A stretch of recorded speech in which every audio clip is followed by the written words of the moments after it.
Shalom Bapak Ibu Saudara yang dikasihi Tuhan Yesus. Jumpa lagi kita dalam Renungan Immanuel Bogor.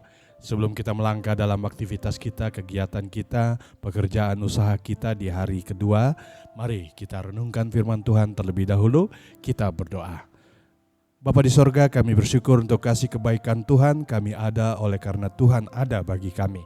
Dan saat ini sebelum kami melangkah Tuhan, kami akan merenungkan firman-Mu, sabda-Mu. Bersabdalah, kami sambut dalam Kristus Yesus, Tuhan kami yang hidup. Amin. Saudaraku, di pagi hari ini tema atau berkat kita, menjadi tidak disukai. Menjadi tidak disukai, padahal kita maunya selalu disukai. Tapi firman Tuhan ini menjadi tidak disukai. Akan saya bacakan dari Yeremia, surat Yeremia pasal 23 ayat yang ke-1, demikian firman Tuhan.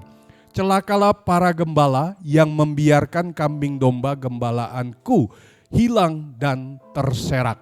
Saudaraku, pada tahun 1517 Reformasi, Martin Luther ya yang memakukan 95 dalilnya pada tembok-tembok ya di gereja di Wittenberg, ya Luther menjadi terkenal pada waktu itu ya sebagai seorang reformis ya yang dikenal, dan kita mengenal usahanya yang berani itu, dan sebagai titik balik di mana menentukan dalam sejarah gereja bahwa Protestan lahir. Saudaraku, pendeta yang sangat bersemangat dalam masa sekarang itu menunjukkan keberanian yang besar, yang benar dalam mengungkapkan kemarahan atau salahnya kepada dosa. Seorang pendeta jikalau menegur seseorang dia berdosa, pasti wajib. Seseorang itu pasti tidak menyukai seorang pendeta itu. Demikian juga Luther. Ketika memakukan kebenaran, banyak yang tidak suka dengan dia, tapi dia memperjuangkan. Hasrat Luther untuk menghentikan praktek yang dia rasa menjadikan manusia pada waktu itu berkuasa, ya, menjadikannya tidak disukai oleh manusia, ya, apalagi otoritas pada waktu itu pada zaman Romawi pada waktu itu. Kenyamanannya, kenyataannya rupanya terjadi apanya? Justru menimbulkan serangkaian upaya dari pihak lawan untuk membungkam si Luther ini.